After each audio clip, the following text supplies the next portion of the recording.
కలుగునగాక. కూడి వచ్చిన మీ అందరికీ కూడా ప్రభువైన యేసుక్రీస్తు వారి యొక్క నామం పేట మీరు రక్షించబడి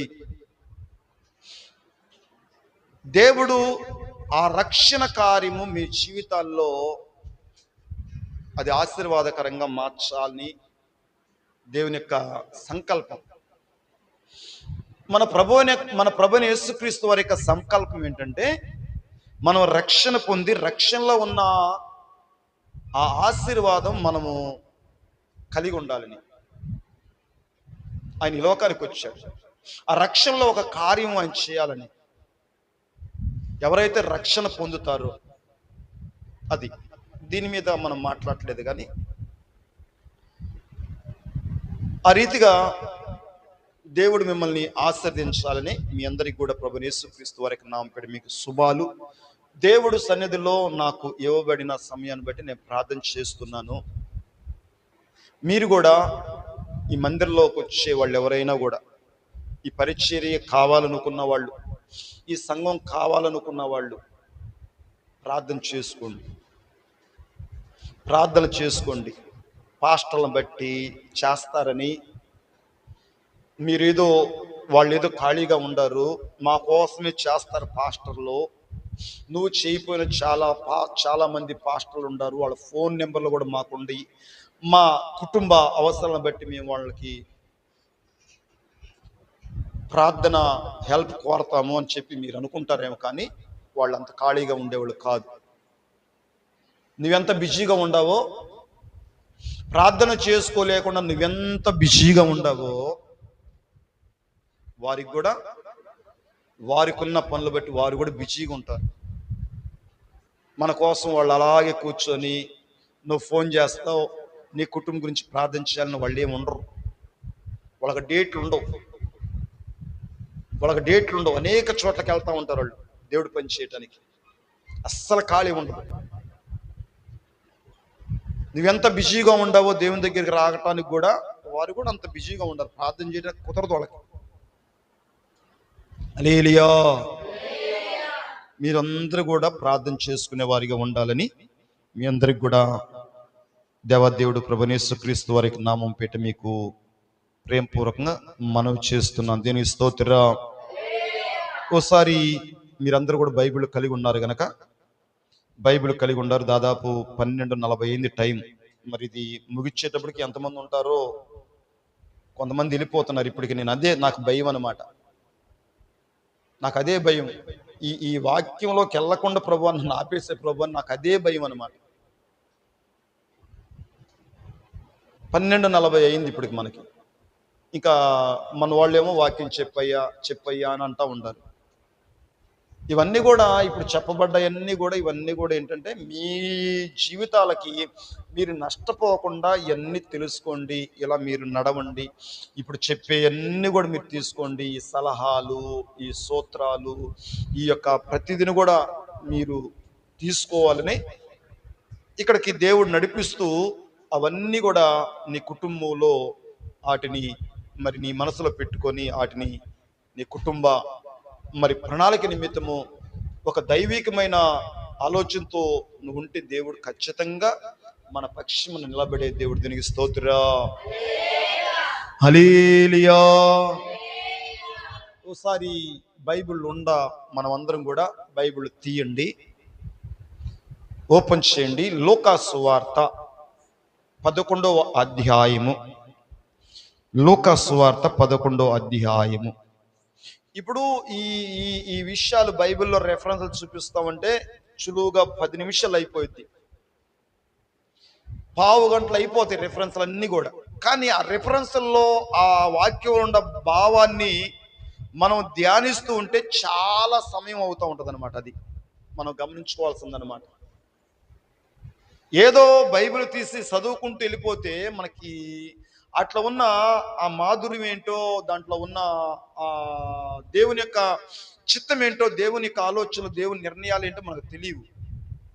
అందుకే లూకా సువార్త 11వ అధ్యాయాన్ని గమనిస్తూ చదువుతుంటే 11వ అధ్యాయాన్ని చూడండి. లూకా సువార్త 11:11 వాక్యాన్ని చదవండి. తండ్రి అయిన వాడు తన కుమారుడు చేపనడిగితే చేపకు ప్రతిగా పామునిచ్చిన, గుడ్డునడిగితే తేలినిచ్చిన, కాబట్టి మీరు చెడ్డవారై ఉండి మీ పిల్లలకు మంచి ఈవులనియ్య ఎరిగి ఉండగా పరలోకమందున్న మీ తండ్రి తన్ను అడుగు వారికి పరిశుద్ధాత్మను ఎంతో నిశ్చయముగా అనుగ్రహించిన. నేను దీని స్తోత్ర. దయచేసి ఈ యొక్క చదవబడిన వాక్యాన్ని బట్టి దేవాదేవుడు మనందరితో కూడా మాట్లాడలాగున అందరం కూడా చేతుల పైకి దీని స్తోత్రం చెల్లిదా. స్తోత్రం స్తోత్రం స్తోత్రం స్తోత్రం స్తోత్రం స్తోత్రం స్తోత్రం స్తోత్రం స్తోత్రం. హల్లెలూయా. ప్రియ దేవుని సంగమా, ప్రియ దేవుని యొక్క జనాంగమా, ఈ చదవబడిన వాక్య భాగాన్ని దేవుడు మన ముందుంచాడు గనక ఈ చదవబడిన వాక్య భాగాన్ని బట్టి చూస్తూ ఉన్నప్పుడు మనము పరిశీలన చేస్తుంటే మీకు ఎవరికైనా అర్థమైందా? మీరు తల్ల పైకి ఎత్తాలని మీ అందరికి కూడా నేను ప్రేమపూర్వకం మనం చేస్తున్నా. బైబిల్ చదవమన్నప్పుడు మీ తలల కింద పెట్టుకోండి. బైబిల్ చదివి అయిపోయిన తర్వాత తల్ల కింద పెట్టొద్దు. మీకు ప్రేమపూర్వకం చెప్తున్నా, ఎందుకంటే ఇవి చాలా విలువైన మాటలు. ఇవి అక్కడేదో ఎత్తుక్కుంటూ వాటి మీద పెడితే మీకు అర్థం కాదు. అది నేను అందుకే చెప్తున్నా, మీరు బైబిల్ చదవాలనే కూడా నేను చెప్తున్నా. బైబిల్ ఇక్కడ మాత్రమే కాకుండా మీరు ఇళ్ళ దగ్గర కూడా చదవండి బైబిల్. మీరు మీ ఇళ్లలో కూడా చదువుకుంటూ ఉండండి. హల్లెలూయా. అవి మీకు అర్థం కావటానికి నేను తల్లపైకి ఎత్తి ఎనమని చెప్తున్నా. చదివాము, మీరు కూడా చక్కగా బైబిల్ ఓపెన్ చేశారు. మరి దేవుని బిడ్డ చదివినప్పుడు మీకేమైనా అర్థమైందా? అర్థమైంది అన్నవాళ్ళు దీన్ని స్తోత్రం చెబుదాం. అందుకే తల్లపైకి ఎత్తి ఎనండి అని చెప్తున్నా. ఈ చదవబడిన వాక్య భాగాన్ని బట్టి చూస్తుంటే ఎవరు చెప్పిన మాటలయ్యా అంటే మన ప్రభు అయిన యేసుక్రీస్తు వారు, దేవాదేవుడు ఆయన చెప్పిన మాటలే. ఆయన ఈ లోకాన్ని ప్రేమించి ఈ లోకానికి సశరీరుడుగా ఈ లోకంలో ఆయన జీవించాడు. మనిషిగా, మానవుడిగా జీవించాడు. 33.5 సంవత్సరాలు ఈ భూమి మీద దేవాదేవుడు జీవించిన యేసుక్రీస్తు వారు ఆయన తన పరిచర్యలో ఆయన పరలోక రాజ్యము, ఆ రాజ్యంలో ఉన్న సంఘటనలన్నీ కూడా ఈ భూలోకంలో చెప్పాలని ఆయన ఈ 33.5 సంవత్సరాలు జీవించాడు. 33.5 సంవత్సరాలు ఆయన ఏం చెప్పాడంటే, ఏమని మాట్లాడుతున్నాడంటే, మీకు ఈ శరీర సంబంధమైన తండ్రులు ఉండాలి కదా, మీకు మీ శరీరాలకి సంబంధించి తండ్రులు ఉండారు. ఎందుకంటే ఈ శరీరాలను దాల్చుకొని భూలోకంలో ఉండారు గనక, మరి శరీరాలను దాల్చుకొని ఉన్న మీకు జన్మనిచ్చిన తల్లిలో తండ్రి ఉండారు. ఉండినప్పుడు మరి వారిని మీరు అడుగుతూ ఉంటారు కదా, వారిని కూడా మీరు అడుగుతుంటారు, ఏవేవో కావాలి, మాకు అవి కావాలి, ఇవి కావాలని అడుగుతూ ఉంటారు.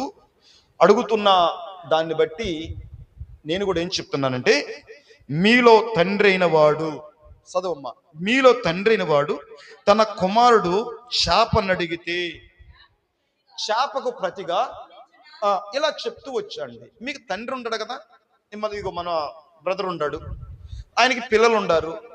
మరి ఆ పిల్లలు తండ్రిని అడుగుతున్నాడు, తండ్రి దగ్గర నాకు ఫలాంది కావాలి అని అడుగుతున్నప్పుడు తన తండ్రి ఏం చేయాలి? ఎవరిని అడుగుతారు?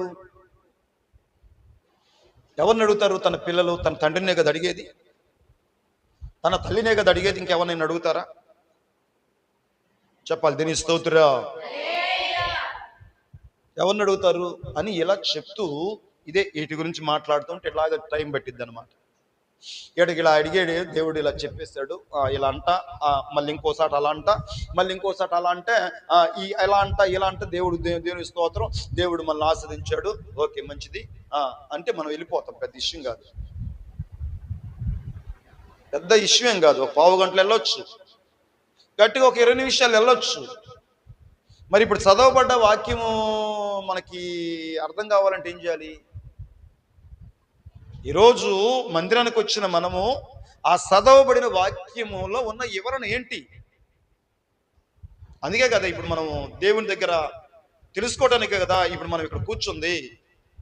ఒక వాక్యం చదివాం, ఆ వాక్యంలో ఉన్న వివరణ ఏంటి, ఆ వాక్యంలో ఉన్న సారాంశం ఏంటి, అది ఎవరు చెప్తున్నాడు, అది ఏ సమయంలో చెప్పాడు, అసలు ఆ చెప్పడానికి గల కారణాలు ఏంటి? నువ్వు చదివితే నీకు ఆలోచనలు వస్తాయి. నువ్వు బైబిల్ చదివితే, ప్రార్థన చేసుకుంటే నీకు అవన్నీ కూడా వస్తూ ఉంటాయి. ప్రార్థన చేసుకుంటుంటే దేవుడు నీతో మాట్లాడుతూ ఉంటాడు, నేను దర్శిస్తూ ఉంటాడు, నిన్ను ఆయన ప్రత్యక్షిస్తూ ఉంటాడు. అలాంటప్పుడు ఆ ప్రార్థనలో దేవుడు ఆ ఇచ్చే ప్రతి అర్థం కానప్పుడు చక్కగా ఎవరైనా దేవుని బిడ్డలు ఉంటారు, వాళ్ళ దగ్గరికి పంచుకుంటూ ఉంటారు. నేను ప్రార్థన చేసుకున్నాను, నాకు ఒక స్వప్నం వచ్చింది, లేకపోతే ఏదోదో. అసలు నీకు ఆ దైవత్వమే లేదు కదా, అలాంటి అనుభవాలే లేవు కదా నీకు. తిన్నామా, పడుకున్నామా, చెప్పాలి, పని చేసుకున్నామా, ఇదే కదా మనిషి యొక్క జీవిత విధానం అంతా. తిన్నాము, పడుకున్నాము, పనులు చేసుకున్నాం, తినుము, త్రాగుము, సుఖించుము, సంతోషించుము నా ప్రాణమా, నా ప్రాణమా. లేలియా, ఇదే మనిషి యొక్క జీవితం అన్నమాట. మనిషి భూమి మీద ఉంటే దేనికంటే దీనికోసం ఉంటున్నాడు అంతే, ఇంకా అంతకు మించి ఏం లేదు. తినటం కోసం, పడుకోవటం కోసం, పని చేసుకోవటం.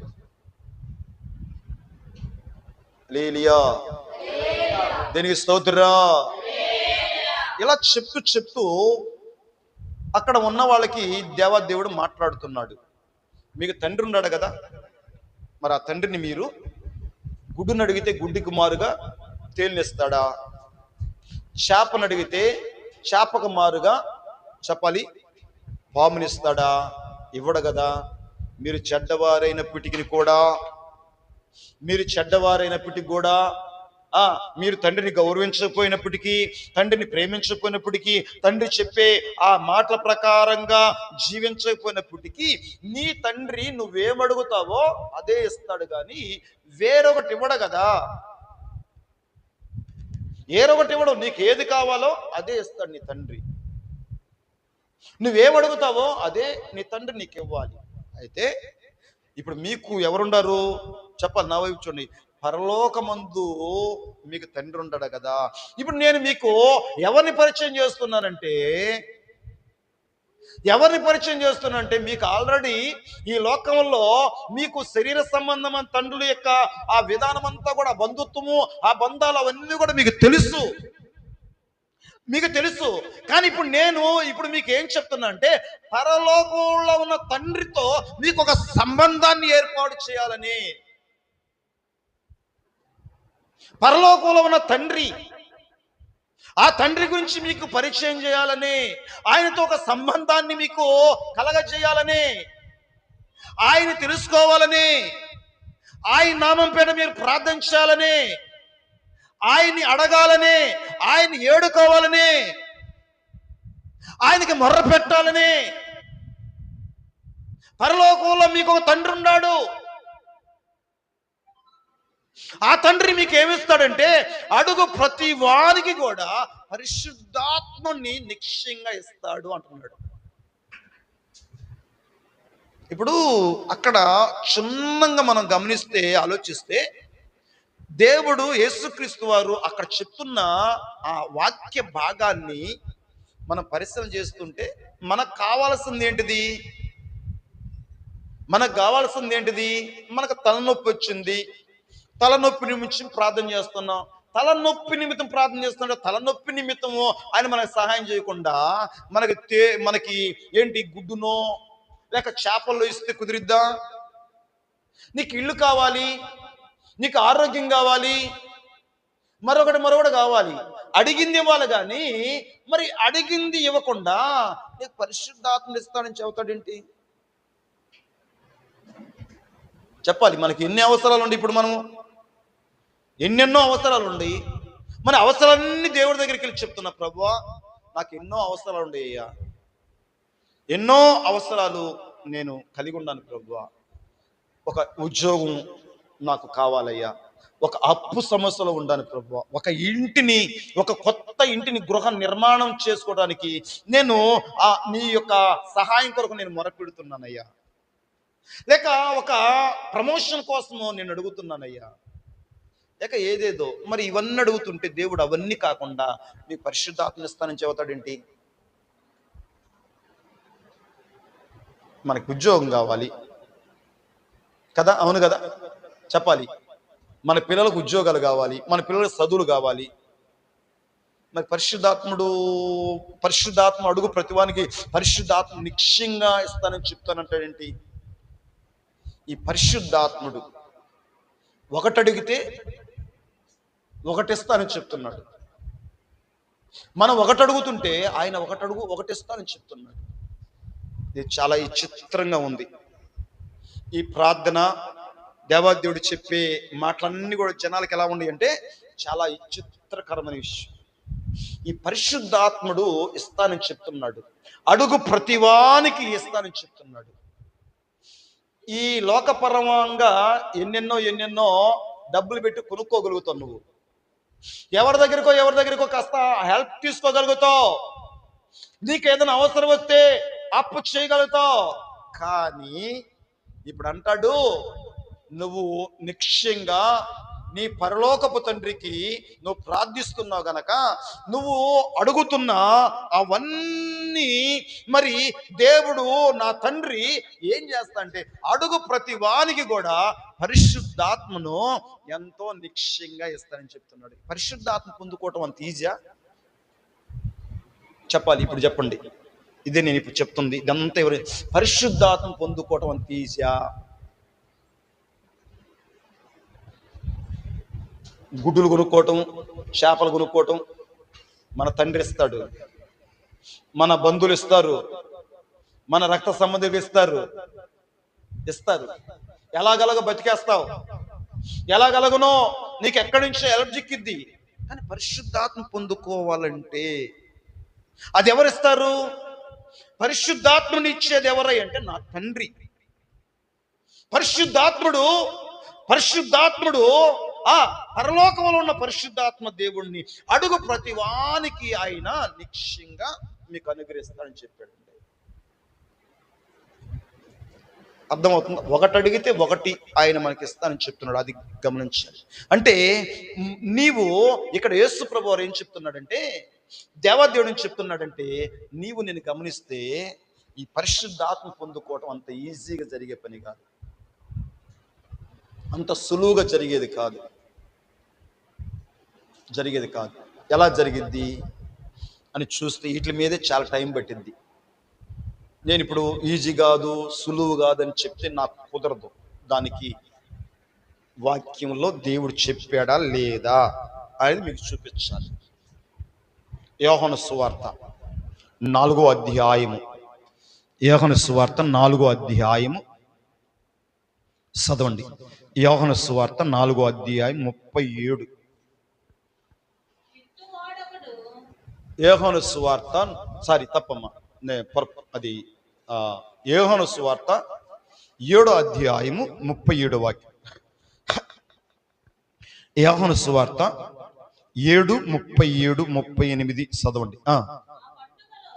ఆ పండుగల్లో మహాదినమైన అంత్యదినమున యేసు నిలిచి ఎవడైను దప్పిగొనిన ఎడల నా యొద్దకు వచ్చి దప్పి తీర్చుకొనవలను, నా యందు విశ్వాసం ఉంచువాడెవడో లేఖనము చెప్పినట్లు వాని కడుపులో నుండి జీవజల నదులు పారుని బిగ్గరగా చెప్పెను.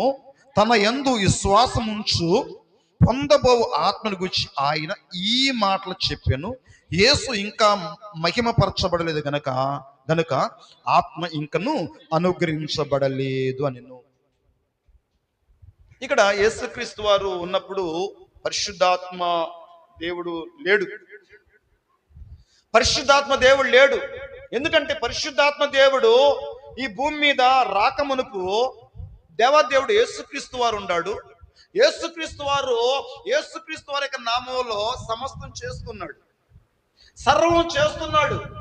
ఈ భూమండలం ఉన్న ప్రతి మానవుడు కూడా ఆయన నామం పేట ఎన్నో అద్భుతాలు, ఎన్నో ఆశ్చర్యకారాలు, ఎన్నో మహత్కారాలు, కుంటివారిని, గుడ్డివారిని, మూగవారిని, రకరకాల యాదగస్తుల్ని, వారికి కలిగిన సమస్యలన్నింటినీ కూడా ఆయన ఉండి ఆయన దగ్గర రాగానే 12 సంవత్సరాలు రక్తస్రావ కలిగిన వ్యక్తిని ఆయన తాకాడు, గొప్ప విడుదలిచ్చాడు. ఆమె జీవితంలో 12 సంవత్సరాలుగా బహు వ్యాధంతో ఎంతో ఆ వ్యాధిని బట్టి కుంగిపోయి తన ప్రాణం ఎంత మాత్రము కూడా ఎంతో ఎంతో వ్యాధంతో పడిపోయిన పరిస్థితుల్లో ఇంకెందుకు జీవితం అనుకొని, ఇక ఈ బతుకు నాకు అవసరం అనుకొని జీవిస్తున్న ఆమెను యేసు క్రీస్తుని ఇనిన ఆమె జీవితంలో దేవుడు ఏం చేశాడు? గొప్ప విడుదల ఇచ్చాడు. అయితే ఇక్కడ యేసు క్రీస్తు వారు అంటాడు, ఆయన ఆ పండుగలలో యేసు నిలిచి చదువు, ఆ పండుగల్లో యేసు నిలిచి ఎవడైనను ఎట్లుంటదంట చెప్పాలి. ఇప్పుడు తల పైకి ఎత్తండి, ఇప్పుడు చెప్పండి. పరిశుద్ధాత్మను పొందుకోవాలంటే ఇప్పుడు యేసుక్రీస్తు వారు అనగా అడుగు ప్రతివాను పైకి వినండి, మీకు ఇదే చెప్తుంది, నేను భక్తిలాడు చెప్తున్నాను. నేను ఇక్కడ ఇంతగా ఎవడు మీకు చెప్పడు, దేవుడు మిమ్మల్ని దీవిస్తాడో అంటే పెద్ద గొప్పగా చెప్పట్లా. ఈ రోజు దేవుని మందిరానికి వచ్చావు, సంఘానికి వచ్చావు, దేవుడు నీకు తోడై ఉన్నాడని చెప్తాడేం కానీ ఈ రోజు నువ్వు దేవుడు వాక్యాన్ని గనక క్షుణ్ణంగా పరిశీలన చేస్తే అసలు నిజంగా ఈ చెప్తున్న విషయాలను బట్టి దేవుడు నన్ను ఆస్వాదిస్తున్నాడా లేదా అనేది వాక్యాన్ని బట్టి తెలుసుకోగలుగుతావు. వాక్యాన్ని బట్టి తెలుసుకోగలుగుతావు. నువ్వు మోసపుచ్చబడుతున్నావా? నీ భక్తి మోసపుచ్చబడే భక్తిలో ఉండావా, లేక ఒక సత్య విధానంలో ఆ సత్య విధానంలో నువ్వు దేవుడు నిన్ను నడిపించి నువ్వు ఆస్వాదించబడ్డ వ్యక్తిగా ఉంటున్నావా అనేది దేవుడు చెప్తున్నాడు. ఆ పరిశుద్ధాత్మ పొందుకోవాలంటే చెప్పాలి ప్రియ బిడ్డ, అడుగు ప్రతి వారికి ఇస్తానన్నాడు కదా ఆయన. ఇదే చూడాలి, ఇవే గమనించాలి. అడుగు ప్రతివానికి నిశ్చయంగా ఇస్తానని చెప్పాడు. అడుగు ప్రతివానికి మీ పరలోకపు తండ్రి మీకు ఇస్తానని చెప్తున్నాడు. ఇప్పుడు ఆ పరిశుద్ధాత్మ పొందుకోవాలంటే చెప్పాలి, ఏమన్నాడు? దప్పిగొనిన వాడు అన్నాడండి. చదువుమ్మా, చదువు, నాకు ఒకసారి సహాయం చేయి. ఎవడైనను దప్పిగొనిన ఎడల అంటే ఎట్లుంటది? దాన్ని దేవుడు ఆ పరిశుద్ధాత్మ పొందుకోవాలంటే, పరిశుద్ధాత్మ అభిషేకం కలిగి ఉండాలంటే ఇప్పుడు ఎలాంటి ఆ ప్రాణము ఎలాంటి ఆశ ఉండాలంట? ఆ పరిశుద్ధాత్ముడి మీద ఒక దప్పికొనిన వ్యక్తి ఆ దాహం కోసం ఎంత ఆ దప్పికి తీర్చుకోవడానికి ఎంత దాహం ఎత్తుతూ ఉంటాడో, ఆ నీరుని ఎత్తుకుతుంటాడో, ఈ పరిశుద్ధాత్మ పొందుకోవటానికి కూడా, పరిశుద్ధాత్మ అభిషేకాన్ని పొందుకోవటానికి కూడా ఒక దప్పిక కొనిన వాడి ప్రాణం ఎలా ఉంటుందో అలా దేవుని దగ్గర ఆ ఆత్మ కొరకు అంతగా కనిపెట్టుకోవాలంట, అంతగా దేవుని దగ్గర అడగాలంట. అలా చూస్తూ ఉంటే కీర్తన గ్రంథము కీర్తన 42 కోరా కుమారులు చెప్తున్నారు. కీర్తన 42 కోరా కుమారులు చెప్తున్నారు. ఏం చెప్తున్నారు చూద్దాం, చూడండి. కీర్తన 42 మొదటి నుండి, దుప్పి నీటి వాగుల కొరకు ఆశపడినట్లుగా. చూడండి, ఏనండి, యేసుక్రీస్తు వారు ఎవడైనను దప్పిగొనిన ఎడల నా యొద్దకు వచ్చి తన దప్పిక తీర్చుకొనవలెను, నా యందు విశ్వాసం ఉంచబోయేవాడు పొందబో ఆత్మ గురించి చెప్తున్నాడంట. పొందబో ఆత్మ గురించి. ఈరోజు అంతా చాలా ఎలా ఉంటుందంటే, ఈరోజు క్రైస్తవ సమాజం అంతా ఎలా ఉంటుందంటే, దేవుడు నీకు తోడై ఉన్నాడు, దేవుడు నిన్ను ఆశ్రయిస్తాడు, దేవుడు నిన్ను బలపరుస్తాడు, ఈ వాగ్దానాలు నీకే అని చక్కగా చాలా మంది వారు ఆ ఫోన్లో పెట్టుకునేదనో ఆ వాగ్దానాలు పెట్టుకొని ఈరోజు చక్కగా దేవుడు ఈ యొక్క వాక్యాలు నా ఫోన్లో పెట్టుకున్నాను, హాయిగా నేను నిద్రపోయి ఇవన్నీ నాకు వచ్చేస్తాయి. మన జీవితంలో ప్రార్థన ఉండదు, వాక్యం ఉండదు, దేవుని ఆత్మ నింపుదల ఉండదు. దేవుడు ఇంత కరాఖండిగా చెప్తుంటే, ఇంత సూటిగా చెప్తుంటే ఈరోజు క్రైస్తవుడు ఎంత ధైర్యంగా ఉన్నాడు తెలుసా? దేవుడు నన్ను ఆస్వాదిస్తున్నాడు, దేవుడు నన్ను దీవిస్తున్నాడు, దేవుడు నాకు తోడై ఉన్నాడు అని ఎంత భ్రమలో జీవిస్తున్నాడు. చదువమ్మా. దుప్పి నీటి వాగుల కొరకు ఆశపడినట్లుగా దేవా నీ కొరకు ఒక దుప్పి చూస్తారా? దుప్పి అంటే జింక. జింక ఆ జింక ఎలా ఉంటదంట? ఇక్కడ ఆ కోరా కుమారులు దేవుని సన్నిధికి లేక దేవుని చూడటానికి, దేవుణ్ణి ఆరాధించడానికి నా ప్రాణం ఎలా ఉందంటే, నా ప్రాణము నా హృదయము ఎలా ఉందంటే, దుప్పి జింక ఆ నీటి వాగుల కొరకు ఎంత ఆశపడుతుందో నా ప్రాణము అంతగా ఆశపడుతుందయ్యా. అంతగా ఆశపడుతుంది ప్రభువా, అంతగా ఆశపడుతుంది దేవా. ఎందుకు? నిన్ను చూడాలని, నిన్ను ఆరాధించాలని, నిన్ను గణపరచాలని, నీ మందిరంలో నేను నివాసం చేయాలని నా ప్రాణము తృష్ణగొనుచున్నది, ఆశపడుతుంది అన్నాడండి. ఇప్పుడు యేసు ప్రభు వారు పరిశుద్ధాత్మ అడుగు ప్రతివానికి ఇస్తానన్నాడు కదా.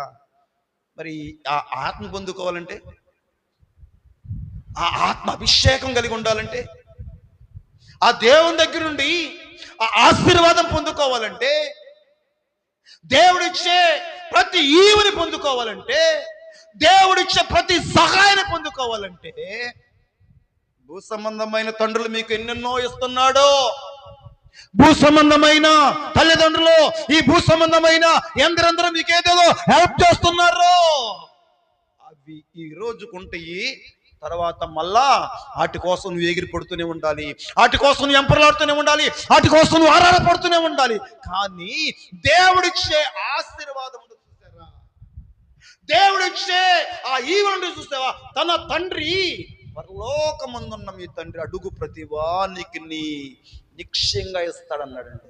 నిశ్చయంగా ఇస్తాడంటే చెప్పాలి. యేసుక్రీస్తు వారు ఏమన్నాడు? ఇప్పుడు నా యందు విశ్వాసం ఉంచబోవాడు పొందబో ఆత్మ గురించి చెప్తున్నాడు. దప్పిగొనినవాడు నా యొద్దకు వచ్చి ఎంతో తన ప్రాణాన్ని ఏం చేయాలంట? దుప్పి నీటి వాగుల కొరకు ఆశపడినట్లుగా. దేవా చూసారా, ఒక ఆశీర్వాదం పొందుకోవాలంటే చెప్పాలి, పరలోక సంబంధమైన దేవుడిచ్చే ఆశీర్వాదాలు పొందుకోవాలంటే అంత సులువుగా జరిగేదా? దేవుడు అంత సులువుగా మనకి అన్ని ఇచ్చేస్తా ఉంటాడా? మనకేదో ఈ లోకంలో కొన్ని షాపింగ్ మాల్ దగ్గర ఏయో మనకి ఇష్టమని కొనుక్కుంటా ఉంటాం కదా. మనకి ఇష్టమైన వస్త్రాలు ఆ బట్టల షాప్ దగ్గరికి వెళ్ళి డబ్బులు ఇచ్చి కొనుక్కో, అంత ఈజీగా జరిగిద్దా? నేనైతే అంత ఈజీగా జరగదండి. నేను దేవుని సేవ సంఘాన్ని దాదాపు 17 సంవత్సరాల నుండి ఇక్కడ సేవ చేస్తున్నా. ప్రభు నా సంఘమీ ప్రభు, నా ఆత్మీ ప్రభు, ఒక మంచి పరిచర్య ప్రభు. ఖాళీగా ఉంటున్నానయ్యా, వేస్ట్ అయిపోతున్న సమయం, వ్యర్థంగా జీవిస్తున్నాను. నాకు దేన్ని పని ప్రభు, నాకు సంఘం ఇవ్వయ్యా, పని చేసే పిల్లలు ఇవని నేను ఎన్నో రోజుల నుంచి ప్రార్థన చేస్తున్నాను. మరి సంఘం ఎందుకు ఇక్కడ? ఎందుకు దేవుడు ఈ పరిచయంలో మరి దేవుడు కూడా ఎంతమందినో పంపించవచ్చు కదా, ఎంతమందిని నడిపించవచ్చు కదా. మరి ఎందుకని? దేనికి? ఏ లోపం ఉంది? ఏ ఆటంకం ఉంది? ఏ అవరోధం ఉంది? ఇంకా దేవుడు పరిశోధిస్తున్నాడేమో, లేక ఇంకా దేవునిక ఆయన ప్రణాళికలో, ఆయన ఉద్దేశాలు ఇంకా ఏమై ఉందో అడుగుతూ ఉండాలి. ప్రతిరోజు ఆ ఆత్మ అభిషేకంతో దుప్పి నీటి వాగుల కొరకు ఆశపడినట్లుగా అడుగుతూనే ఉండాలంట. దీనికి స్తోత్రా. ఇప్పుడు మీకు ఈ విషయాలు, ఈ 2-3 విషయాలు లేఖనాలు చూశారు కదండి క్షుణ్ణంగా. ఇలా లేఖనాల్లో దేవుడు చెప్తూ ఉన్నాడు ఆనాటి కాలంలో పరిస్థితులు అవన్నీ కూడా. ఈ పరిశుద్ధాత్మను ఎవరైతే కలిగి ఉంటారో ఆ అభిషేకము, ఆ ఆత్మ, దేవుడు ఇచ్చే ఆ వరాలు, ఆ అభిషేకాల ఆశీర్వాదాలు ఇక్కడ గమనిస్తూ ఉంటే మన పూర్వీకులు, మన పితరులు వాళ్ళ చరిత్రను చూస్తే వారికి కూడా ఈ భూమి మీద ప్రార్థిస్తున్నాం మనము, దేవాదేవునికి ఏదో ఎన్నో అవసరాలుండి ఎన్నో దేవుని దగ్గర మనము అడుగుతున్న ప్రభువా, నేను నిన్ను నమ్ముకున్నానయ్యా, నా కుటుంబము మీరు సమృద్ధితో నింపండి, లేక నాకు ఆరోగ్యం ఇవ్వండి, నేను అప్పుల్లో ఉన్నాను, ఈ అప్పులు తొలగించండి, నేను ఎన్నో రకాలుగా పనులు చేస్తున్నాను, ఆ పనులు చేయలేకపోతున్నాను, శరీరం అంతా అలసిపోతుంది ప్రభువా కనికరించని మనం ప్రార్థన చేస్తున్నాం. మన పూర్వీకులు కూడా ప్రార్థన చేస్తున్నారు, మన పితరులు కూడా ప్రార్థన చేస్తున్నారు. వారికి కూడా ఎన్నో అవసరాలు ఉన్నాయి అంటండి.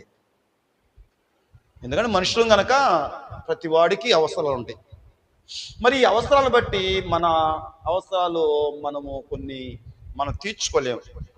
కొన్ని అవసరాలు కొన్ని పనులు మనుషుల ద్వారా జరగవు, మనుషులు చేయలేరు.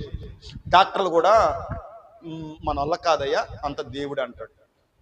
రాజకీయ నాయకులు కూడా ఏమంటారంటే, ఓకే మేము సహాయం చేస్తాము, మేము ఇస్తాము, ఇంకా దేవుడే అని దేవుడి మీద పెడుతుంటారు. దేవుడి మీద అంటే ఏంటి, దాని అర్థం ఏంటంటే కొన్ని మనుషులు చేసే ఉంటాయి, కొన్ని మనుషులు చేయలేని కూడా ఉంటాయి. లేలియా. కొన్ని ఏంటంటే మనుషులు చేసే ఉంటాయి, కొన్ని మనుషులు చేయలేని ఉంటాయి అన్నమాట.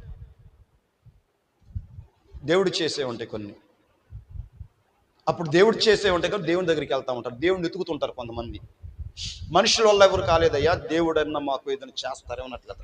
సరే, ఇలా గమనిస్తుంటే ఇవన్నీ కాకుండా మన పూర్వీకులు, మన పితలు చూస్తుంటే ఓసారి ఆ బైబిల్లో ఉన్న ఆ వ్యక్తులు చూద్దాం. చూడండి, సంఖ్యాకాండం 11:4 నుండి చదవండి. 11:4 త్వరగా చదవండి. వారి మధ్యనున్న మిశ్రిత జనము మాంసాపేక్ష అధికముగా కనపరచుచుండగా ఇశ్రాయేలీయులను మరలా ఏడ్చి, మాకెవరు మాంసం పెట్టెదరు? ఐగుప్తులో మేము ఉచితంగా తినిన చేపలను, కీరకాయలను, దోసకాయలను, కూరాకులను, ఉల్లిపాయలను, తెల్లగడ్డలను జ్ఞాపకములకు వచ్చుచున్నవి. ఇప్పుడు మా ప్రాణము సొమ్మసిల్లుచున్నది. ఈ మన్నా కాక మా కనులు ఎదుట ఏమీ లేదని చెప్పుకొనిరి. ఆ మన్నా కొత్తిమీర గింజవలే ఉండెను, చూపునకు ఉండెను. జనులు తిరుగుచు ఇసి లేక దంచి దాని రుచి ఉండెను.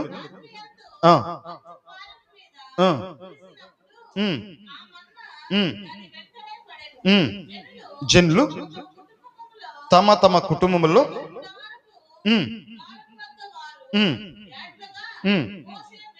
మోషే వినును. యెహోవా బహుగా రగులుకొను. వారు వేడ్చుట మోషే దృష్టికి చెడ్డదిగా ఉండును. కాగా మోషే బాధించితివి, నా మీద నీ కటాక్షం రానిక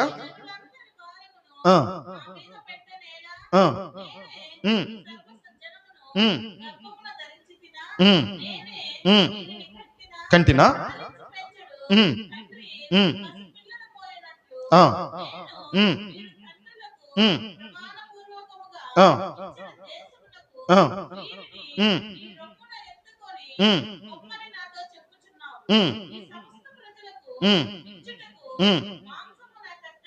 మాంసము నాకు ఎక్కడిది? వారు ఏడ్చుచు తినుటకు ఇమ్మని అడుగుచున్నారు. నా వల్ల కాదు.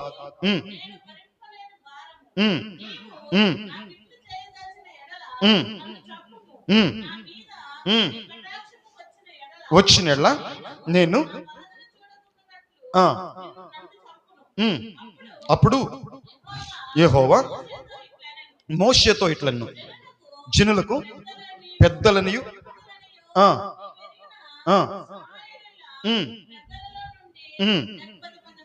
70 మంది మనుషులను పోగు చేసి ఆ, రమ్ము. ఉమ్, ఆ, చాలు చాలు. హల్లెలూయా, హల్లెలూయా. ఇలా చూస్తూ ఉన్నప్పుడు గమనిస్తూ ఉంటే ఇశ్రాయేలీలు ఇశ్రాయేలీలు ఐగుప్తు దేశాన్ని విడిచి ఆ పాలు తేనెలు ప్రవహించే దేశానికి వారిని దేవుడు నడిపిస్తున్నాడు. నడిపిస్తున్నప్పుడు వారిక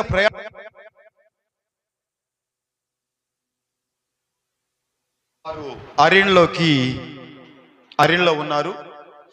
అరణ్యలో ఉంటున్న ప్రజలు చక్కగా వారి ప్రాణము చాలా సొమ్మసిల్లిందని అక్కడ మనం చూస్తున్నాం.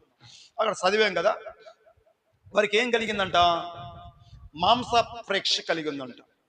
అంతకుముందు ఐగుప్తు దేశంలో ఉన్నప్పుడు చక్కగా చాలా మంచి ఆహారము, మంచి భోజనాలు మేము తిన్నాము, అవి మాకు గుర్తొస్తున్నవి. అయితే ఈ అరణ్యంలో ఈ మన్నా తప్ప మరి ఏమి మాకు అగపట్లేదు.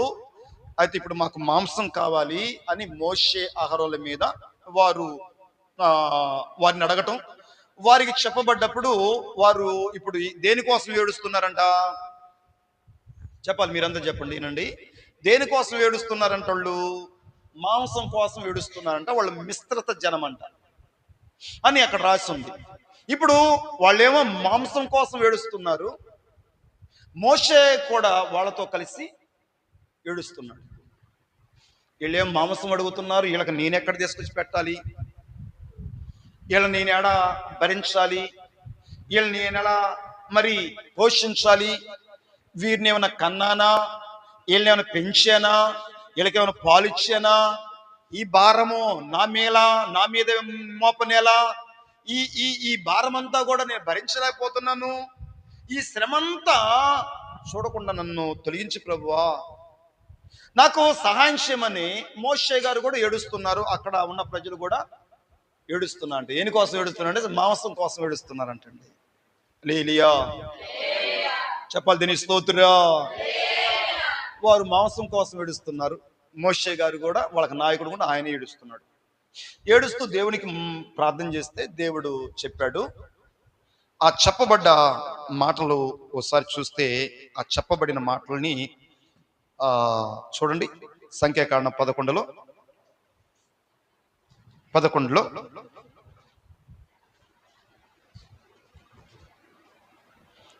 వాక్యం.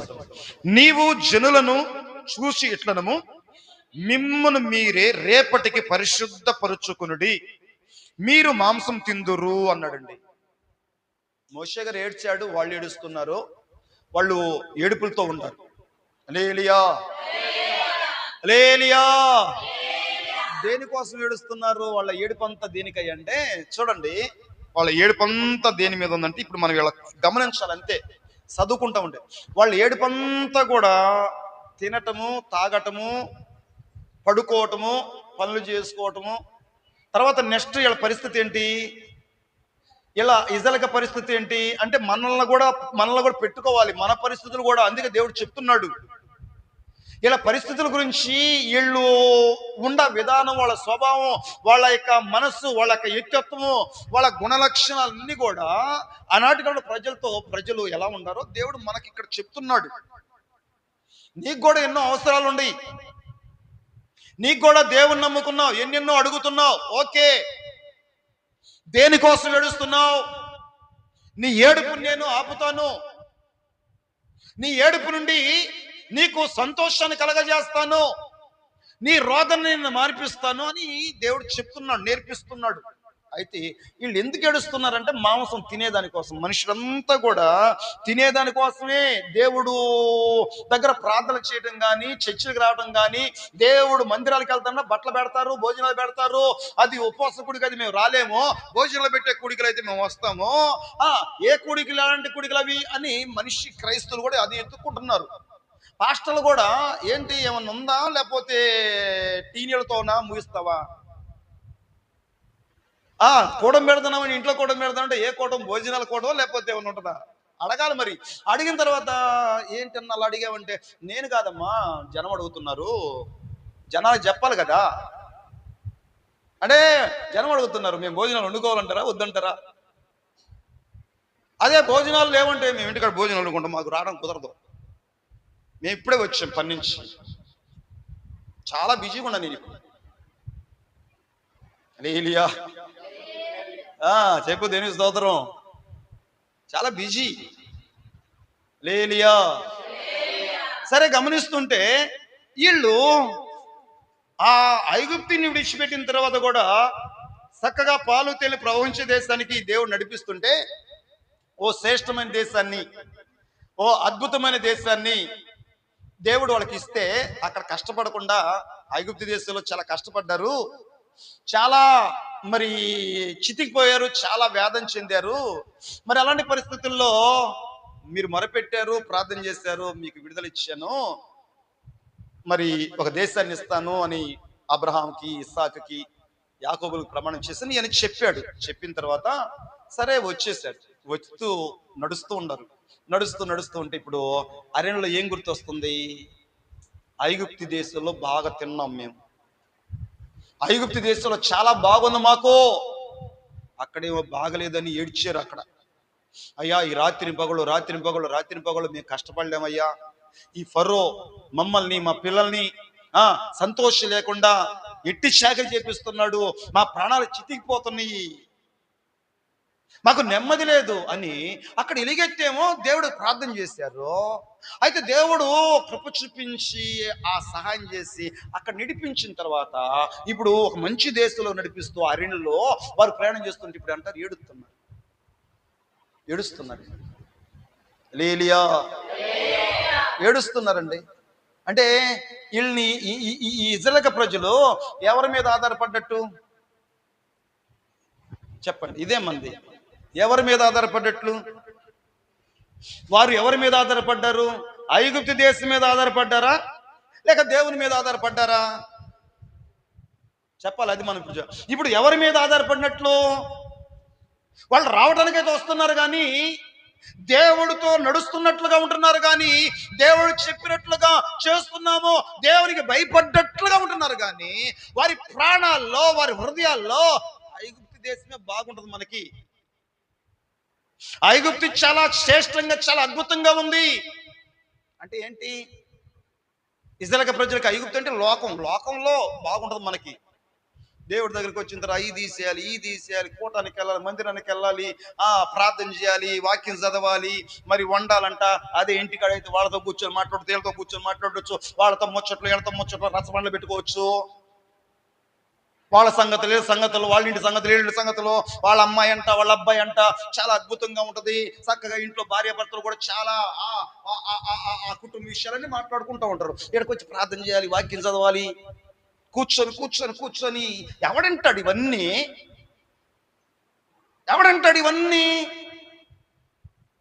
ఆమె ఒక మాట మాట్లాడు, నేను ఒక మాట మాట్లాడతాను, అతను ఒక మాట మాట్లాడు, నేను చాలా చాలా సమయం, రాత్రులు 1 గంట అయినా మాకేమంత అనిపించదు. మరి ఇక్కడ ఆడ మనిషి పరిస్థితి ఏంటంటే అలా ఉంది. వారు రావడానికైతే వస్తున్నారు, కానీ వాళ్ళ హృదయంలో ఏముంది అంటే లోకం ఉంది, ఐగుప్తు ఉంది. లోకాన్ని ఆధారం చేసుకుంటున్నారు వాళ్ళు. ఆ లోకం వైపే, ఆ పాపం వైపే ఆ యొక్క జీవం కలిగిన దేవుడు చూడట్లేదు. దేవుడు చేస్తున్న మేలని, అద్భుతాలు చూడట్లేదు. కానీ ఆ యొక్క దేవుడు వాళ్ళ పక్షి నిలబడి ఐగుప్తు దేశంలో 10 అద్భుతాలు చేసి ఎర్ర సముద్రం పాలు చేసిన దేవుడు చూడట్లేదు. కానీ దేనికోసం ఏడుస్తున్నారంటే వీళ్ళు? తినేదాని కోసం ఏడుస్తున్నారంటే. అవి ఇవ్వలేదు, అవి చేయలేదు, ఇవి చేయలేదు అని ఇక దేవుని మీద తిరుగుబాటు చేస్తున్నారు. మోషే ఐగుప్తులో సమాధులు లేవనా? అక్కడే ఉండేవాళ్ళం కదా మేము. మరి అక్కడే ఉన్నప్పుడు ఎందుకు ప్రార్థన చేశా? అక్కడే బాగున్నప్పుడు ఎందుకు దేవునికి మొర్ర పెట్టా? ఇతగాడేమని అంటున్నాడా? ఇతగాడనట్లా. వాళ్ళు ఆడవా, ఈయన ఆడవా? ఈయన ఎక్కడ నన్ను చంపుతారో, నా పిల్లలు నా పిల్లలు ఉండరు కదా, మరి నా కుటుంబం ఉంది కదా, మళ్ళీ ఏం చేస్తారో? వాళ్ళ చేతిలో చచ్చిపోయే కన్నా కూడా నువ్వే తొలగిస్తే చాలా బాగుంటుందని ఈయన బాధ. ఈయనది దేని స్తోత్రా. ఈ మధ్యలో ఏం చేస్తున్నాడు తెలుసు దేవుడు? మోషే లేవు, దేని స్తోత్రరా, చెప్పు దేని స్తోత్రరా, హల్లెలూయా. అదంతా దేవుడు చూశాడంటండి. మోషే నువ్వేమి ఏడవకు, ఓ నేను లేననుకోకు, నేను లేననుకోకు, నువ్వు ఏడవకు. వీళ్ళు చేస్తుంది ఏంటో తెలుసా? చెప్పాలి, మీరు బైబిల్ చదివేవాళ్ళు అయితే వీళ్ళు చేస్తుంది ఏంటో తెలుసా? ఈ ప్రజలు చేస్తుంది ఏంటో తెలుసా? నా ప్రజలు చేస్తున్న సంగతి ఏంటో తెలుసా? వాళ్ళు నన్ను నిర్లక్ష్యపరిచారు వాళ్ళు అన్నాడు. వాళ్ళు నన్ను నిర్లక్ష్యపరిచారు, నన్ను ఆధారం చేసుకోలేదు, నా మీద నమ్మిక పెట్టుకోలేదు. వారికి తోడుగా ఉండి వారిని ఎన్నంటి నేను పగల మేఘస్తంభముగా రాత్రి అగ్నిస్తంభముగా నేను వాళ్ళు నడిపిస్తున్నప్పటికీ కూడా నన్ను చూడట్లేదు. ఏం చూస్తున్నారంటే తినాలి, చెప్పాలి, పడుకోవాలి, పళ్ళు చేసుకోవాలి, బాగా సంతోషించాలి. మనిషి యొక్క జీవితం తినటం కోసమే. తినాలి, తినాలి, తింటారు కదా, అంతే కదా. ఏంటి మోషే వాళ్ళకి ఏం కావాలి ఇప్పుడు? తింటమేనా? ఏంటి మాంసమేనా? అరే వాళ్ళు అడిగింది మాంసమేనా? ఓకే మంచిది, దేని స్తోత్రా. దేవుడు అంటాడు అదే కదా, ఓకే. కానీ చదవమ్మా, ఏమన్నాడు? 18, నీవు జనులను చూచి ఎట్లనము మిమ్మును మీరు రేపటికి పరిశుద్ధ పరుచుకొనుడి, మీరు మాంసము తిందురు. గట్టిగా సప్పుల కూడా ప్రజల హల్లెలూయా, దేవునికి స్తోత్రం. ప్రజలు ఇదిగో దేవుడు ఇట్లా మీరు మాంసము తిందురు అన్నాడండి. దీనికోసం ఎందుకు అడుగుతారు మీరు? దీనికోసం ఏడవటం ఏంటి అసలు? మీకు మాంసమే కదా కావాల్సింది. హల్లెలూయా, మీరు మాంసము తిందురు, యెహోవా మీరు ఇనునట్లు ఏడ్చి మాకు ఎవరు మాంసం పెట్టుదలను ఐగుప్తులో బాగుగానే జరిగినని మీరు చెప్పుకుంటారు గనక యెహోవా మీకు మాంసం ఇచ్చును, మీరు తిందురు. ఒక్క దినము కాదు, 2 దినములు కాదు, 5 దినములు కాదు, 10 దినములు కాదు, 1 నెల దినములు అంతా, అనగా అది మీ నాసికారంధ్రములో వచ్చి మీకు అసహ్యము పుట్టు వరకు తిందురు. చదువుమా, ఎలా అనగా మీరు యెహోవాను మీ మధ్యనున్నాడంట. దేని స్తోత్రం, గట్టిగా సభలు కదా హల్లెలూయా. మీ మధ్యనున్న యెహోవాని మీరు నిర్లక్ష్యపరిచారు, మీతో ఉన్న దేవుణ్ణి మీరు నిర్లక్ష్యపరుస్తున్నారు. ఏం చేశారంట వాళ్ళు? ఇజ్రాయేల్ ప్రజలు ఏం చేశారంట? వాళ్ళ మధ్యలో ఉన్న దేవుడు అంటండి, వాళ్ళని ఎడవని దేవుడు, వాళ్ళని ఎడబాయి దేవుడు, వాళ్ళ కను పాపాలే కాపాడుతూ అరణ్యంలో నడిపిస్తున్నాడంట. వాళ్ళ అవసరాలు తీరుస్తున్నాడు. వాళ్ళు ఏం అడుగుతారో, వాళ్ళకి ఎలాంటి కష్టాలు వస్తాయో, వారు ఎలాంటి బాధలు వస్తాయో, ఏ శత్రుత్వం వాళ్ళ ప్రాణాలు తీస్తాయో అని ఆ పరలోక రాజ్యాన్ని విడిచి, ఆ అత్యున్నత సింహాసనం విడిచి వారితో ఉండి వారు నడిపిస్తుంటే వీళ్ళు వీళ్ళ యొక్క వాళ్ళ యొక్క ఆ మనస్తత్వాన్ని చూస్తుంటే దేని గురించి ఏడుస్తున్నారు? ఖచ్చితంగా తింటారు, అంతే. వాళ్ళు దీని స్తోత్రం. ఎన్ని రోజులు తింటారు వాళ్ళు? చెప్పు మోషే, ఎన్ని రోజులు కావాలంట? దేవుడు అడుగుతున్నా, ఎన్ని రోజులు తింటారా? ఎన్ని రోజులు? ఒక 5 రోజులా, లేక ఒక 10 రోజులా? ఎన్ని రోజులు తింటారు? ఓకే, దీని స్తోత్రం. నెల రోజులు తింటారు, అంతే. వాళ్ళ జీవితంలో ఇంకొద్దురా బాబు. ఎలా అనిపించాలంట? ఇక వద్దు. తిని తిని తిని తిని దాని మీద ఇంట్రెస్ట్ పోయింది. అంటే దేవుడు ఇలా చేస్తాడా, దేవుడు కార్యాలు ఎలా ఉంటాయా వారు తెలుసుకునేలాగునో మోషే మాంసం తింటారు. చెప్పాలి, ఒక రోజు కాదు, 6 లక్షల కాల్బలం. 6 లక్షల కాల్బలం అంటండి, 6 లక్షల మంది. ఇప్పుడు ఐగుప్తు విడిచిపెట్టి 6 లక్షల మంది ఆ పాలు తేలు ప్రవహించే దేశానికి వెళ్తున్నారు. ఇప్పుడు మన ఇంట్లో ఎంతమంది ఉండరు? ఇద్దరు పిల్లలు, లేకపోతే గట్టిగా ఉంటే ఒక 5గురు ఉంటారు. ఈ 5గురిని పోషించలేడు దేవుడు. మన విశ్వాసం ఏంటంటే, మన భక్తి ఏంటంటే, మన యొక్క నమ్మిక. నేను నన్ను పోషిస్తాడు దేవుడు. నా కుటుంబం నేను పని చేసుకోకపోతే, నేను కష్టపడకపోతే నాకెక్కడ వచ్చింది? మరి ఇప్పుడు ఆయనేమో 6 లక్షల మందిని మరి మాంసం పెడతానంటున్నాడు. నేను ఒకరోజా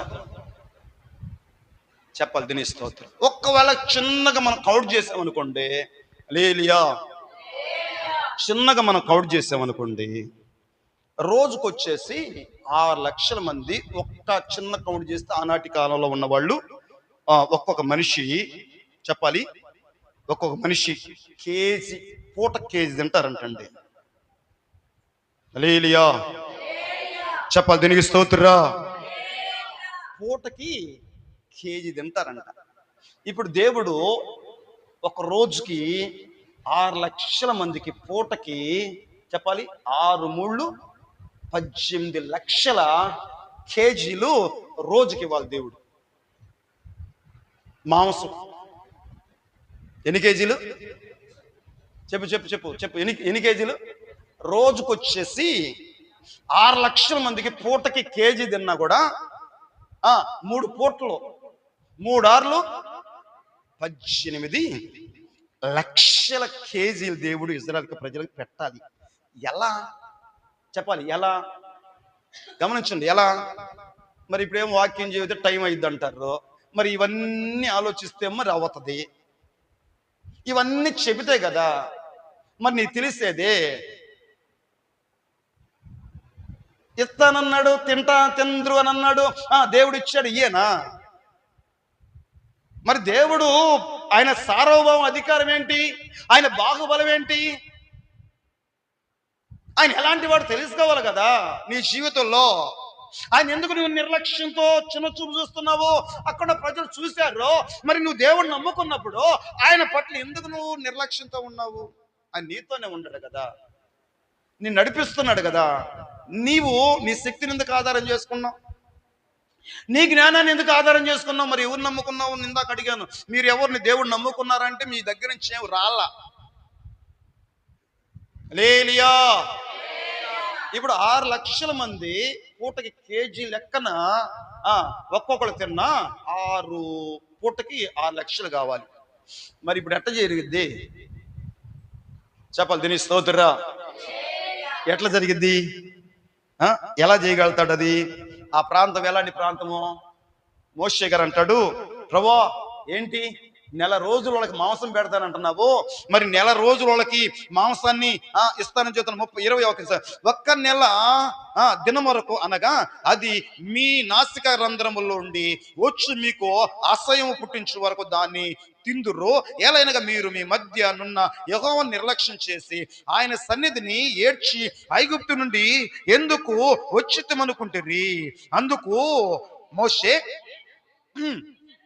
నీ జనుల మధ్య ఉన్నాను,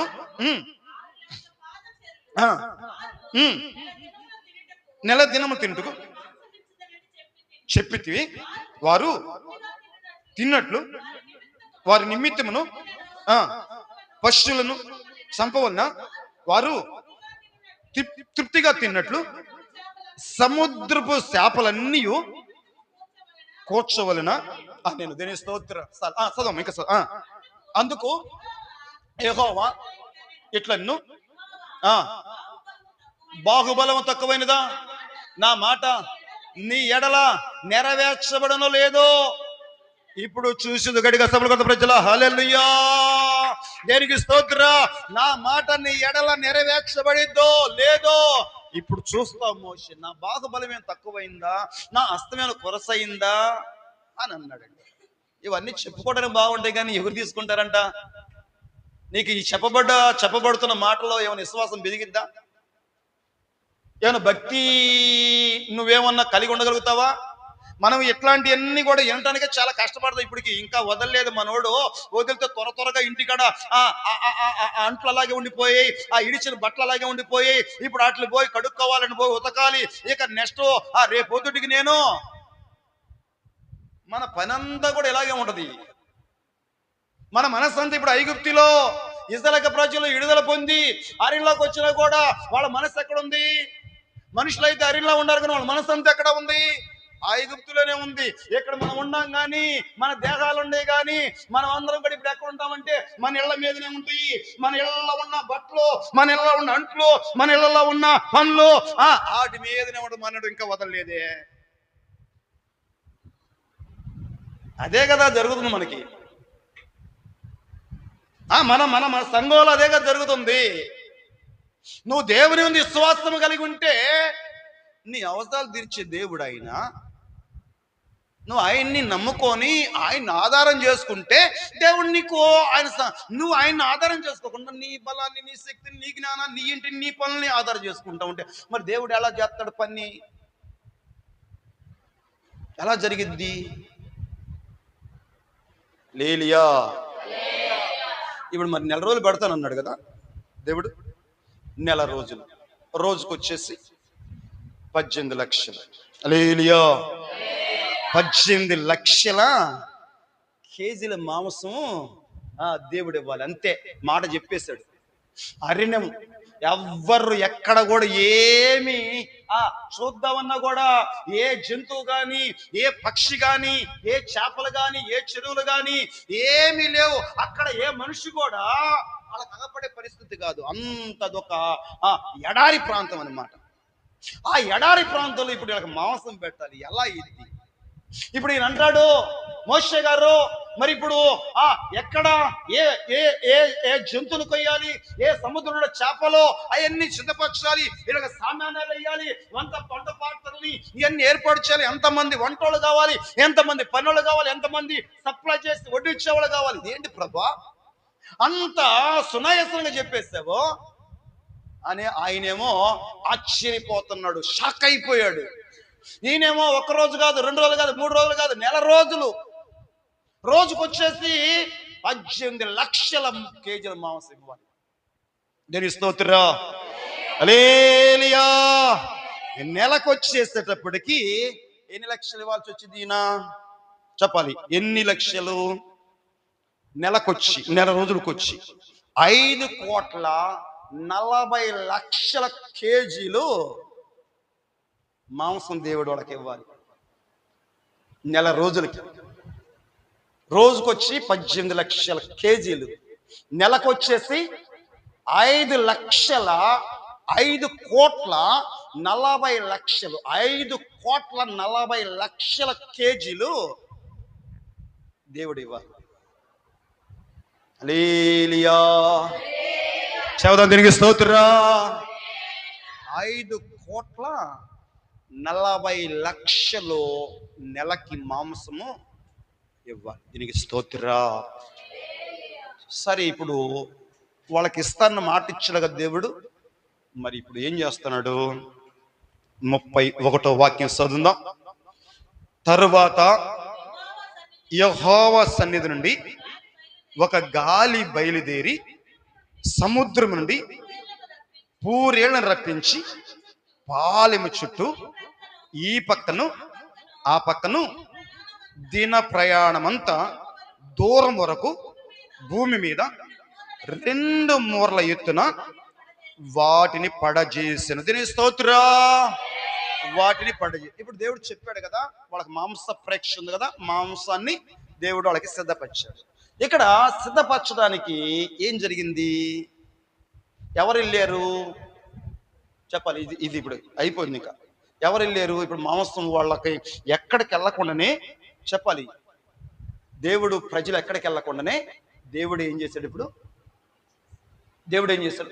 వాళ్ళు నడుస్తున్న దిన ప్రయాణం అంత దూరం, ఎంత రోజుకొచ్చి వారు నడవగలుగుతారో, దినానికి వచ్చి వారు నడిచే ఆ సమయము ఎంత దూరం అయితే నడుస్తారో, వారు నడిచినంత పొడుగుతున్న మోకాళ్ళు అంత ఎత్తున ఎక్కడ సముద్రం మీద సంచారాలు చేస్తున్న పూరీలు ఉంటాయి, పెట్టు ఉంటాయి చూసావా, అవి దేవుడంట యెహోవా సన్నిధిలోండి, దేవుని సన్నిధిలోండి ఒక బలమైన గాలి వెళ్ళి ఒక్కసారిగా అలా అంటంతో అవన్నీ వాళ్ళ కాళ్ళ మీద, వాళ్ళ కాళ్ళ ముందు పడేసాడ. గట్టిగా సప్పుడు కూడా ప్రజల హల్లెలూయా, గట్టిగా ప్రజల తిరిగి స్తోత్రా. అలా అనగానే ఆ పూరేళ్ళన్నీ కూడా వాళ్ళ కాళ్ళ ముందు తీసుకొచ్చి పడేసేసారు. వాళ్ళు ఎక్కడికి వెళ్ళాల. ఏ పొట్టేళ్ళు కానీ, ఏ కోడిలు కానీ, ఏ మేకలు కానీ, సముద్రంలో ఉన్న చేపలు కానీ కొయ్యాల్సిన అవసరం. అక్కడ పన్నులను ఏర్పాటు చేయమల్లా దేవుడు, పరిచారకులు ఏర్పాటు చేయమని చెప్పలా, లేక పరలోకం నుండి ఆ కోట్ల దేవదూతల్ని అక్కడ పంపించలా. పరలోక రాజ్య సైన్య సమూహం అంతా కూడా అక్కడ రాలా. యెహోవా సన్నిధిలోండి చెప్పాలి, యెహోవా సన్నిధిలోండి ఒక గాలి ఆ సముద్రం మీద సరదాగా ఎగురుతూ ఆటలాడుతున్న ఆ పూరేళ్ళు పక్షులను చూసావా, ఆ గాలి వెళ్ళి అలా తాకటంతో అవన్నీ వాళ్ళ దగ్గరకు వచ్చి పడిపోయాయి. వారు తినగలిగినంత మటుకు తిన్నారంట. ఎంత తినగలుగుతారు? ఎన్ని రోజులు తినగలుగుతారు? ఒక రోజా, 2 రోజులా, 3 రోజులా? చెప్పాలి దీనికి స్తోత్రం, చెప్పాలి దీనికి స్తోత్రం. ఎన్ని రోజులు తింటారు ప్రియ దేవుని బిడ్డ? ఎన్ని రోజులు కావాలి నీకు? ఎన్ని రోజులు నిన్ను పోషించాలి? ఎన్ని రోజులు నిన్ను నడిపించాలి? ఎన్ని రోజులు నిన్ను కాపాడాలి? ఎన్ని రోజులు నీ పక్షాన నిలబడాలి? 1 రోజా, 2 రోజులా, 3 రోజులా? ఎన్ని రోజులు తినగలుగుతావు నువ్వు? నా బాహుబలము తక్కువైందా? నా అస్తము కొరసైందా? ఎందుకు నిర్లక్ష్యపరిచారో అని దేవుడు చెప్పాడు. ఇప్పుడు ఇదంతా లేఖనంలో చూస్తున్నాం కదా, ఓకే, ఏమర్థమైందో నాకు తెలియదు, నాకు తెలియదు. నాకు దేవుడు ఆ లేఖనాల్లో ఉన్న విషయాలన్నీ కూడా ఆయన చెప్తూ ఉన్నాడు. నువ్వేం అర్థం చేసుకుంటావు నాకు తెలియదు. అర్థం చేసుకునే వాళ్ళకి ఆశీర్వాదాలు ఉంటాయి, అర్థం చేసుకునే వాళ్ళకి ఇక ఏముంటే నాకు తెలియదు. ఓకే, గమనిస్తూ ఉంటే ఇప్పుడు దేవుని సన్నిధిలోండి ఒక బలమైన గాలి వెళ్ళిందంట. ఈ గాలి దేవుని సన్నిధిలో వచ్చిందంట. గాలి, ఒక గాలి. ఆ గాలి బైబిల్ ఏం చెప్తుందో ఆ బైబిల్ గురించి దేవుడు, ఆ గాలి గురించి దేవుడు ఏమి ఆయన బోధిస్తున్నాడు ఓసారి చూద్దాం. యోహాను సువార్త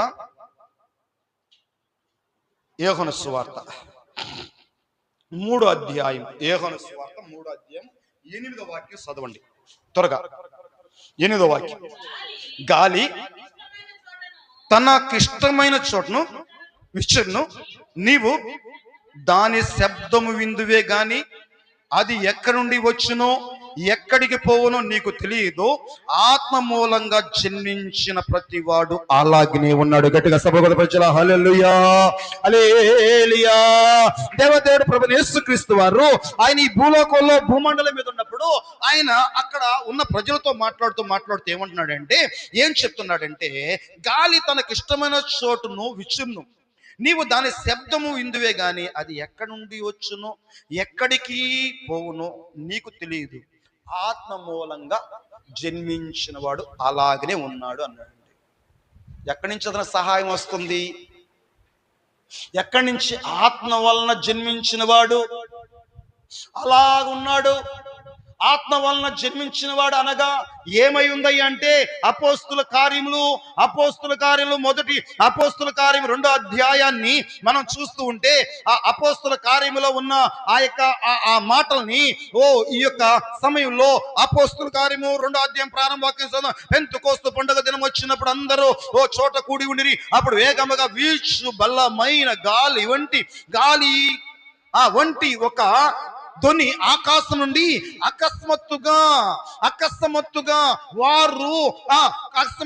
వారు కూర్చుండి ఉన్న ఇల్లంతయును మరియు అగ్ని జ్వాలల వంటి నాలుకలు విభాగించబడినట్లుగా ఒక్కొక్కరికి కనబడి వారిలో ఒక్కొక్కరి మీద వాళ్ళగా అందరూ పరిశుద్ధాత్మ చేత నింపబడిన వారే. దేనికి స్తోత్రం, హల్లెలూయా.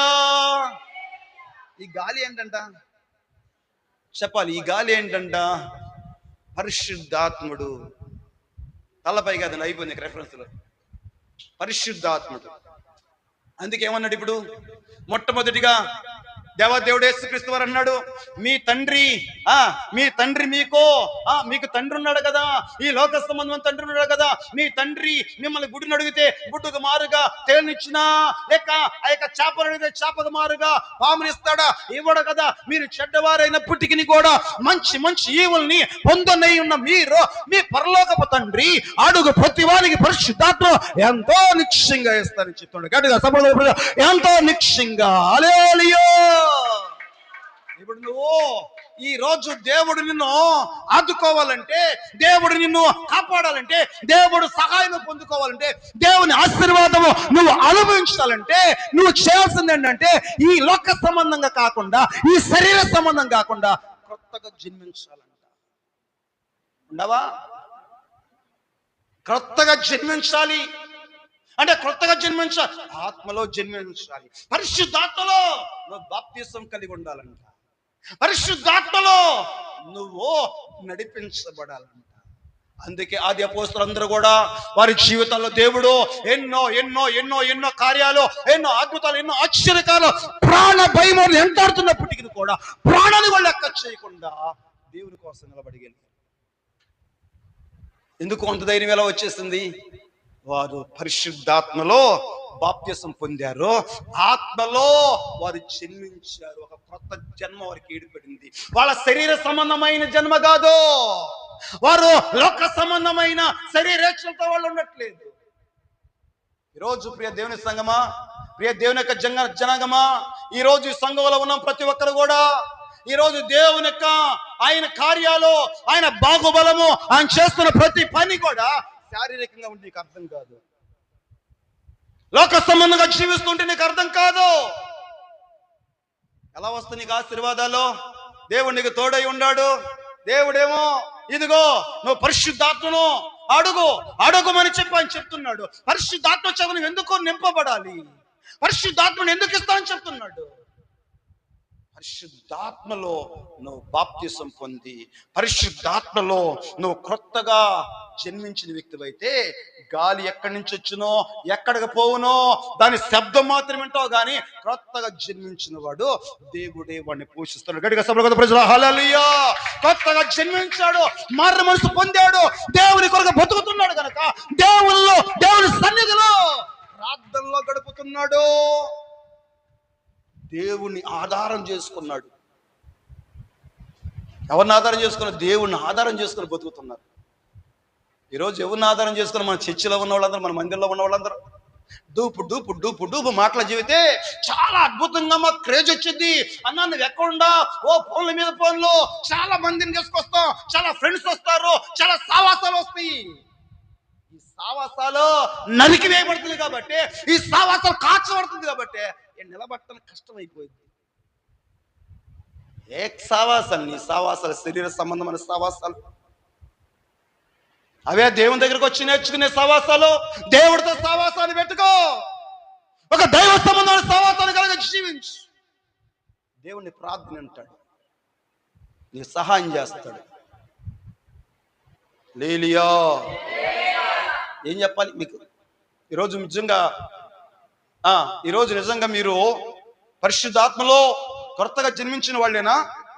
దేవుడు అంటున్నాడు, మీకు లోక సంబంధమైన తండ్రులు ఉంటారు, వాళ్ళు అడిగినవి ఇస్తున్నారు మీకు. పరిశుద్ధాత్మలో దేవుడు సహాయం చేయాలంటే నీకు, ఇజ్రాయేలు ప్రజలు అరణ్యంలో ఉన్నారు కదా, వాళ్ళకి మాంసాపేక్ష కలిగి ఉన్నారు కదా, ఎన్నో ఆశలు కలిగి ఉన్నారు కదా, మరి ఎవరిది ఇచ్చాడు? యెహోవా సన్నిధిలో అండి. ఈ లోతైన సత్యాలు నీకు తెలుసా? దేవుని లోతైన సత్యాలు తెలుసా నీకు? ఈ లోతైన విషయాలు నువ్వు నేర్చుకోగలుగుతావా?